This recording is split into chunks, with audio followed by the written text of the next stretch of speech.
welcome to Scrappin with Sheri and project recipe 42. This recipe doesn't have a whole lot of papers involved, but you know my problem that I always have is I don't have enough papers to do what I want to do. So I'm going to be piecing and parting and making this work the way I want it to.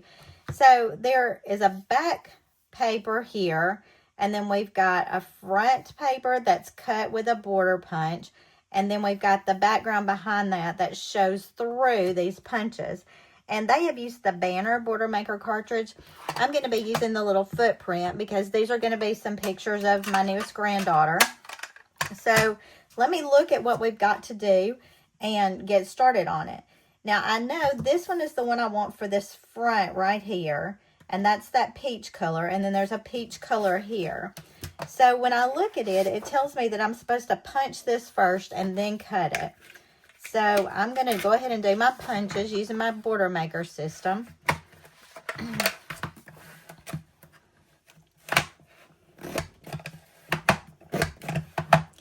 And this little footprint punch, I think it actually came out a long time ago for a beach collection.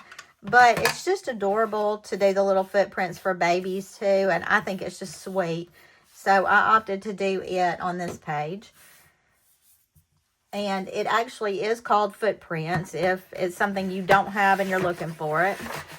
But I've punched. Then I'm going to cut this at 2 inches to take it off this page.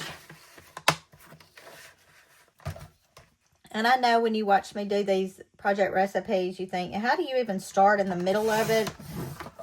I start with the part that I think is going to make a big difference in the way I like it overall, and then I go from there. So this one needs to be a 10 by 10. We've already cut it here to make a 10, but we need to cut 2 more inches off, and we're going to do that this direction to leave us a 10 by 10 square here.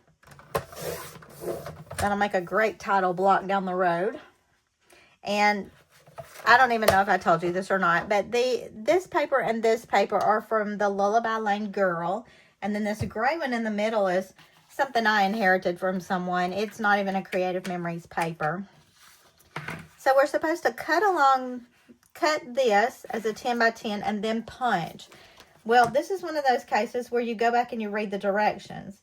So you cut a 10-inch square for piece B and punch along each edge by centering one side in the border maker system and punching the 4 middle stops. So we're going to center this in the border maker system, and you can do that by looking at these lines that you have behind here. That one and that one are 1-inch lines, so if you center it right between those two, you should have it centered perfectly in your system. And then we're just going to punch the middle stops, which means, let's see, and does it say punching the middle 4 stops? I'm not sure how we're going to get 4 middle stops out of that, but we'll try it and see. 4. Hey, they knew a lot more than I did on that. And then we're going to do that on all the edges. And if I wanted my footprints to go different directions, I could flip my paper upside down and change that up. I think I'm just going to have them keep going all the way around. And you can tell by looking at it, the reason you wouldn't go to the corner, it's because if you went into the corner, you're going to run over the other ones, and it's going to make it look ugly. I just love this linen-y paper out of that Lullaby Lane collection. I wish I had a million sheets of it. So I'm having to stretch it just as far as I can stretch it.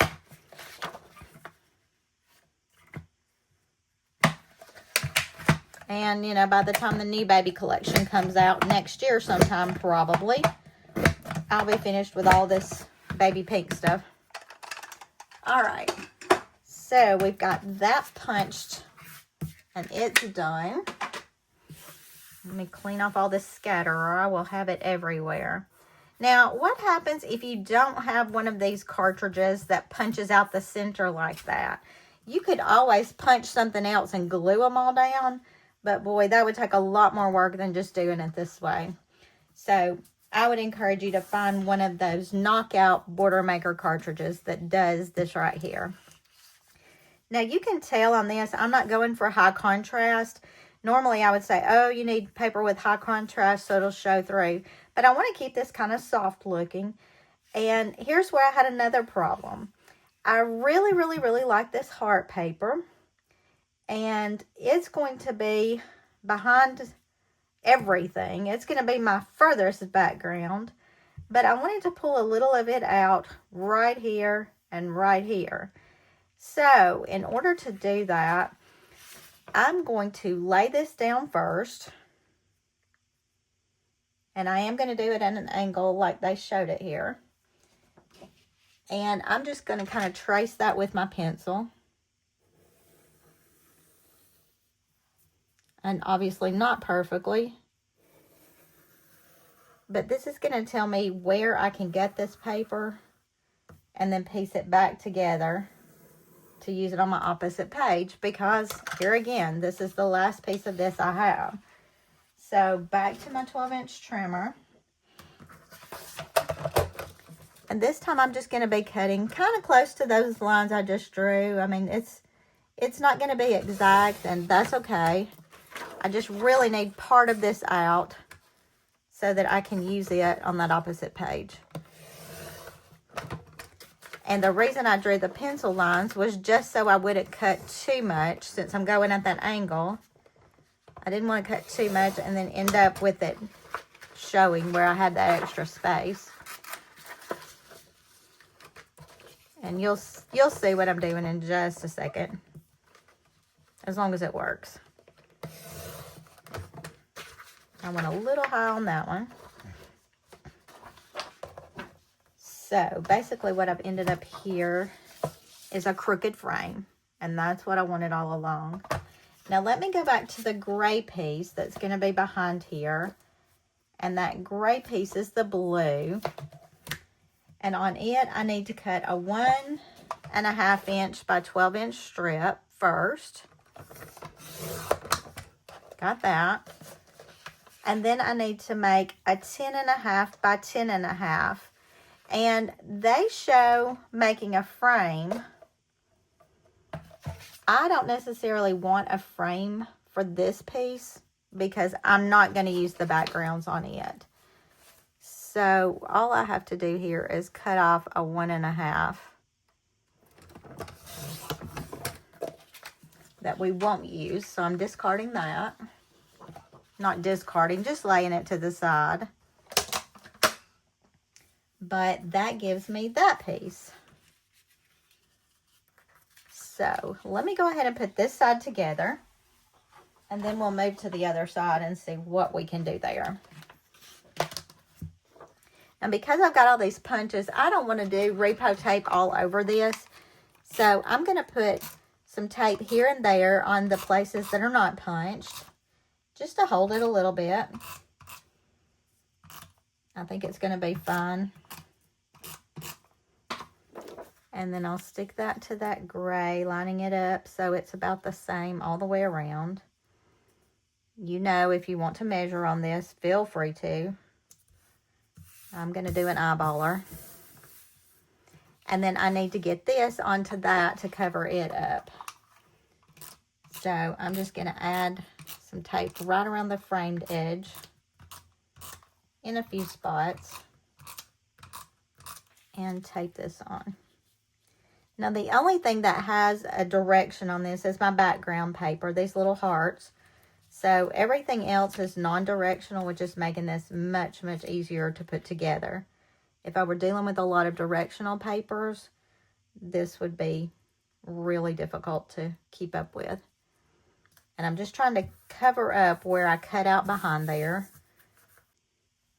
Now that makes our left page done for all practical purposes. So let me just set this to the side a little bit, and then we'll see what we need to do on this right-hand side. Now I do know that I'm going to need a cover sheet to put behind this to build all of this on.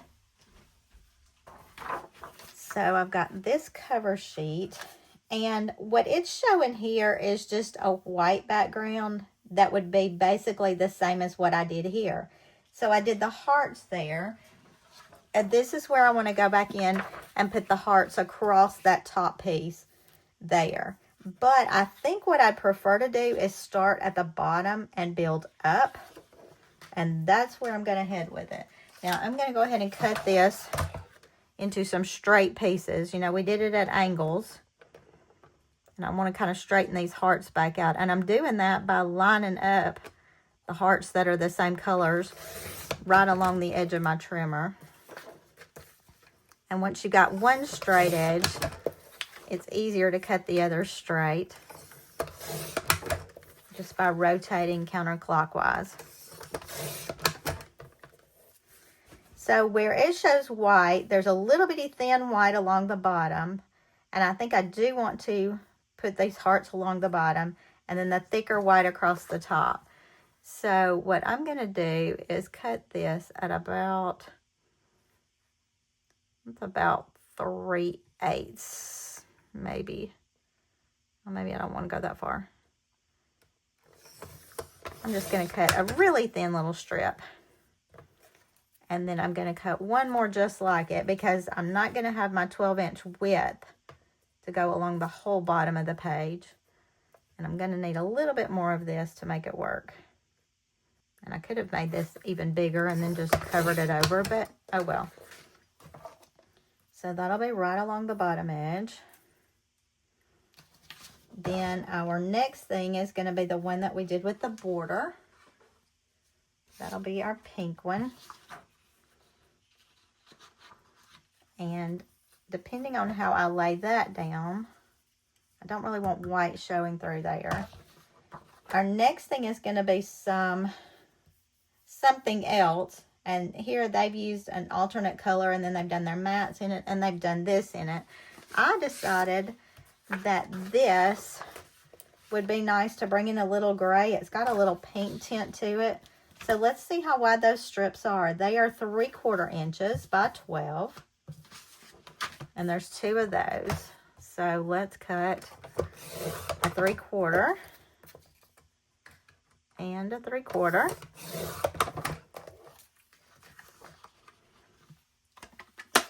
And that part is done. And then I did have this strip of gray that I cut off initially. And I think I can make that piece behind there just to show that gray through. And then all we'll need is our extra at the top. So are you thoroughly confused? Yeah, that's a lot of piecing and parting and all of that. But you know how I am. And when I need to use pieces of paper that I just don't have enough of to make it double spreads, I just have to make it pieced. I don't think you're going to be able to tell anything about where I've pieced it when it's done. That's my goal anyway. I'm going to slide this one down to the edge. Now that corrugated right there came out of an old pack, and I cannot remember the name of it to save my life. It was something that came out like with some farm stuff, things like that. But I couldn't tell you the name if my life depended on it. Now this one, this gray, is not quite long enough to do all of my little footprints. So I'm just going to take some scissors and cut off a little excess back here and see if I can piece my other footprints on there. I only need a little bit to make it work. Looks like I can do it. So I am going to add some repositional on this. And you can see I'm just doing it on my background page because I'm about to cover that up anyway. So I'm not real worried about where the tape is going there.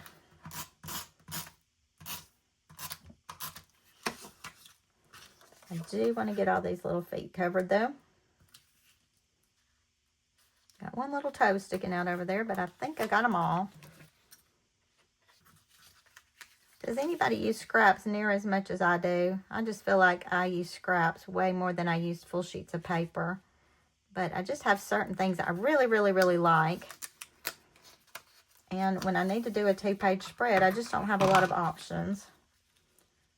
So I'm just going to line this up along that.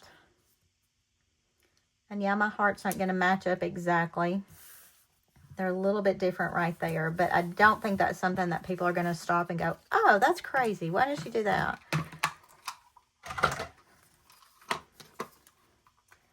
I also find nobody looks at my pages near as hard as I do. I tend to see all the mistakes, and everybody else looks at the pictures, which is why we do this anyway, so it's fun. So I'm going to line that up there, and then we've got two 6x4 inch photos, so I'm going to go ahead and put those down while I'm here, and then we'll just keep building up from there. And these are people that came to visit in the hospital. These are some of the great-grandparents. And then the youngest aunt and uncle. And then we're going to piece this on top of that.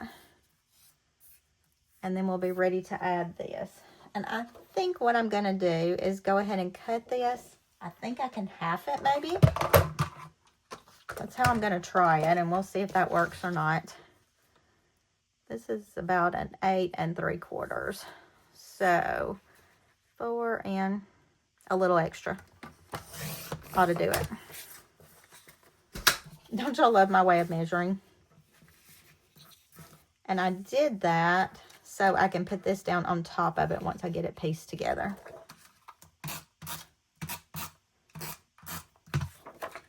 And this is another one of those situations where there's going to be paper piecing at the top, but there's going to be photos there, and I don't think the piecing is going to show very much, if at all. And I might even be able to line that up just right. I'm just kind of lining up these little dark pink hearts. That gives me something to focus on.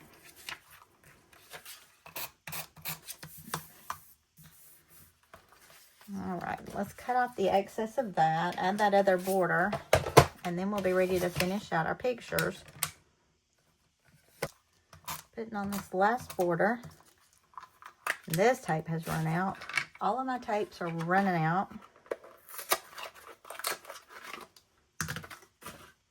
On the day that I'm filming this, I have a weekend crop coming up with a lot of ladies coming, about 30. So I'm trying to be real mindful of not using up a lot of supplies right now in case they need them at the crop. I can always wait, but I hate for them to have to. So I'm not pulling out all my big tape guns and the tape runners and all that. Now let me throw in my smaller pictures. And if you look, it's 3 3/4 inch photos. And they've put a mat behind them to make them 4 inches. Those mats came out of the middle of this frame that I opted not to do. But I did go ahead and mat mine in white. So I'm going to see what I think about this, if it needs extra matting or not. And there's my oldest son and his wife when they came to see the baby. So we've got the aunt again, the young aunt, and then another aunt and uncle here. My daughter and her husband, haven't seen them yet. They live further away. They FaceTime with them. So I'm sure at some point in time, I'll be adding pictures of them meeting her for the first time as well. And these are just kind of catty-cornered, and I'm okay with that. I am going to stick that under the edge of that. Maybe move this over just a touch more. And we've got all that. Now, back to our other page. There are 2 mats on here with 2 horizontal pictures. Well, you know me. I had a problem with that because my horizontals are not horizontal. They're vertical. I had 2 good vertical pictures that I decided I wanted to use. And this is actually when they were getting ready to go home. So what I decided to do over here, instead of doing the horizontals, is to do the 2 verticals. And they put this page on the left-hand side. Well, I'm swapping it to the right-hand side because these people visited and then they went home. So the going home should be the last thing over here. And I'm just flipping those pages to make that work in my world. I'm going to trim off just a touch more of that white and a little bit here. And one thing I did do for some color variety, and I wasn't sure if I would use it or not, I pulled out this little gray with the dots on it. And when I look, they've added their little journaling boxes here and here outside that. And I kind of like that look. So I'm going to cut down a little bit of this gray dotted just to bring in a little bit more gray. Those pictures are 4 inches wide. And I'm just going to cut some little strips. And I'm going to stick my picture onto that strip just to keep them straight together. It's a little bit wider, but I'm okay with that. You can tell this is a paper where we had some pre-cut options. It had lines on the back of it to cut it. So they were getting ready to go home. And then they were outside of her door. This is probably when they were waiting for hours for all the final discharge orders to come down. And I'm just going to add this right on the edge of that. I am scooting this picture over underneath that one a little bit just because there's an ugly door. That's really all there is. And I'm not covering up anything important on the picture to scoot it. And then we're going to slide that one right behind there.